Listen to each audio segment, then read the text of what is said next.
महाराष्ट्र की एकनाथ शिंदे सरकार ने आज अपना पहला बजट पेश किया है। उप मुख्यमंत्री और वित्त मंत्री देवेंद्र फडणवीस ने ये बजट पेश किया है। एक नज़र इस बजट की कुछ अहम बातों पर, और इसमें खास तौर पर किसानों पर काफ़ी जोर दिया गया है। किसानों के लिए नमो शेतकारी महासम्मान निधि योजना का ऐलान किया गया है। राज्य सरकार की ओर से किसानों को 6,000 रुपये सालाना दिए जाएंगे। केंद्र सरकार द्वारा जो पीएम सम्मान निधि है उसके अलावा ये पैसे होंगे। पीएम सम्मान निधि मिलाकर अब किसानों को महाराष्ट्र में 12,000 रुपये सालाना मिलेंगे। महाराष्ट्र के किसानों को 1 रुपये में फसल बीमा की सुविधा दी जाएगी।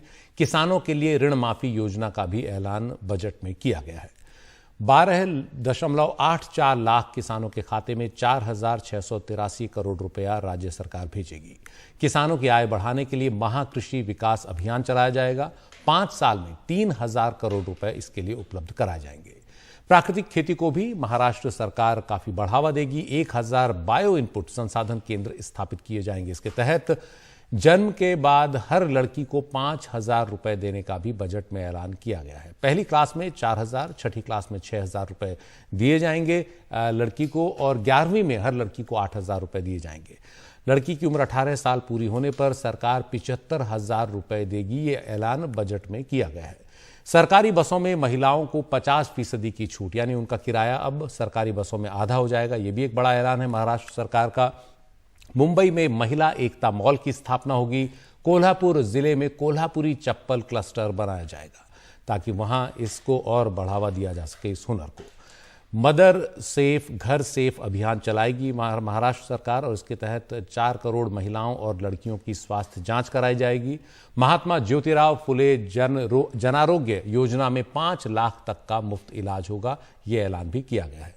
महाराष्ट्र में 700 बाला साहेब ठाकरे अस्पताल खोले जाएंगे। ये एक खास बात है। एकनाथ शिंदे जो है वो बाला साहब ठाकरे की विरासत पर एक तरह से दावा कर रहे हैं लगातार। उधर उद्धव ठाकरे कह रहे हैं कि आप बाला साहब ठाकरे की तस्वीर के बिना नहीं जीत सकते। तो बजट में ये खास प्रावधान महाराष्ट्र सरकार ने किया है कि 700 बाला साहब ठाकरे अस्पताल खोले जाएंगे। अन्य पिछड़ा वर्ग के लिए 3 साल में 10 लाख घर बनाने का भी ऐलान इस बजट में किया गया है। तो काफी जन लुभावने ऐलान इसमें किए गए हैं। हमारे साथ हमारे सहयोगी सुनील सिंह हैं। सुनील, ये जो बजट की खास बातें हैं, इन्हें देखकर लग रहा है कि महिलाएं और किसान ये मुख्य रूप से महाराष्ट्र सरकार के एक तरह से निशाने पर हैं कि इनको एक तरह से लुभाया जाए। ये बहुत बड़ा एक वोट बैंक भी है। बिल्कुल सुशील, जैसा कि हम उम्मीद लगाए बैठे थे और सुबह बात भी हो रही थी कि ये बजट लोक लुभावन होगा, क्योंकि महानगर पालिकाओं का चुनाव जल्द ही अपेक्षित है और उसी के दृष्टि के मद्देनजर रखते हुए ज़्यादातर घोषणाएं की जाएगी। लेकिन एक बड़ा मुद्दा था वो किसानों का था कि किसानों को जिस तरह से आर्थिक हालत इसमें खस्ता है, उनको अपने फसल का उचित दाम नहीं मिल रहा है, और 2 दिन पहले जिस तरह से बेमौसम बारिश हुई उससे फसलों का नुकसान हुआ है, उस पर कुछ बड़ा ऐलान होगा। उसकी एक उम्मीद और मांग भी की जा रही थी विपक्ष की तरफ से। बहरहाल इसमें हम किसानों के लिए तो देख रहे हैं कि घोषणाएं की गई हैं।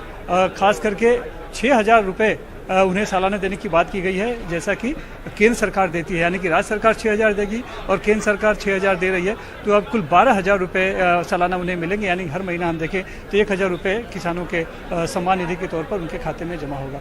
इसके अलावा जो फसल बीमा की है वो जो है उसको 1 रुपया प्रीमियम कर दिया गया है, यानी 1 रुपये में उन्हें फसल बीमा मिलेगी। साथ ही कर्ज माफी योजना जो है उसको भी विस्तार दिया गया है। और इसके अलावा समग्र साथ में देखते हुए हम देख रहे हैं कि महिलाओं का भी खास ख्याल रखा गया है, क्योंकि कल ही अंतर्राष्ट्रीय महिला दिवस था, तो महिलाओं के लिए भी काफ़ी कुछ उम्मीद की जा रही थी।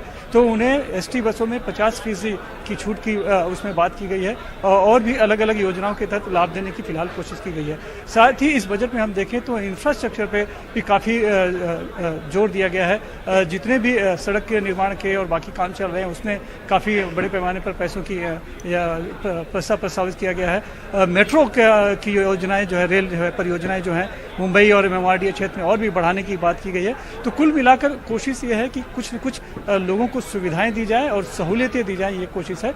लेकिन हाँ, अब हमें देखना पड़ेगा कि जब ये बजट का भाषण कब पूरा हो जाएगा तो कितने का ये बजट है और कितना इस पर जोर होगा, और जो जितना खर्चा किया जाएगा उतनी आमदनी कहाँ से आएगी, वो भी एक बड़ा सवाल होगा। लेकिन फिलहाल हम देख रहे हैं कि ये बजट जो है काफ़ी लोक लुभावन नजर आ रहा है, और काफ़ी कुछ इसमें आम आदमियों के नज़र में रखते हुए कहा गया है। खास करके पिछड़ा वर्ग के लिए भी 3 साल में 10 लाख मकान देने की बात भी उसमें कही गई है।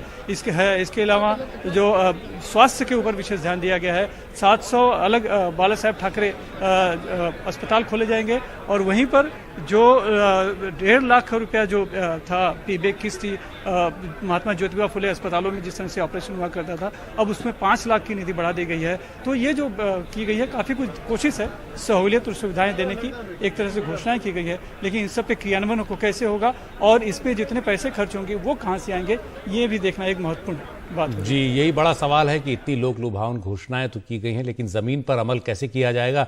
सुनील, एक जो खास बात है, लगातार बाला साहब ठाकरे की विरासत को लेकर दावा कर रहे हैं दोनों ही गुट, एकनाथ शिंदे भी और उद्धव ठाकरे भी। ये जो 700 बाला साहब ठाकरे अस्पताल हैं, इस नाम से खोले जाएंगे, तो कहीं ना कहीं उस विरासत पर एक ठोस दावा पेश किया है एकनाथ शिंदे सरकार की ओर से।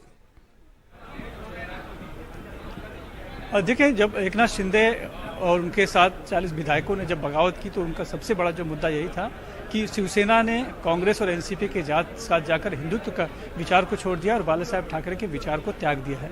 तो लिहाजा वो विरासत लेकर ही वो आगे बढ़ रहे हैं और इसीलिए उन्होंने पार्टी का नाम भी शिवसेना एक तरह से चुनाव आयोग से पा लिया और चुनाव चिन्ह भी उन्हें मिल गया है। तो लेकिन ये सब बातें जो हैं, चुनाव चिन्ह और नाम से ही आगे काम नहीं चलेगा, कुछ न कुछ करके दिखाना होगा।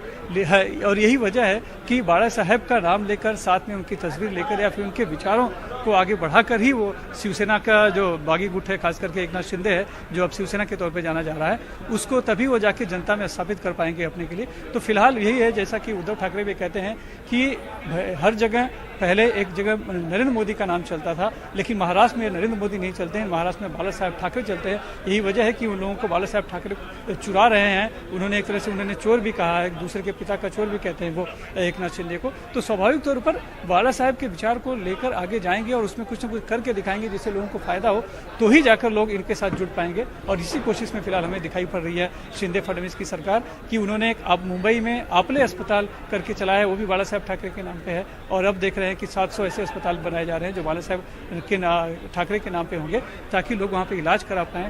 तो जो बाला साहब का विचार है जो है उसका कहीं ना कहीं प्रभाव मिले और वो सब लोग एकनाथ शिंदे से जुड़ सकें, उनकी पार्टी से जुड़ सकें। शुक्रिया सुनील इस पूरी जानकारी के लिए।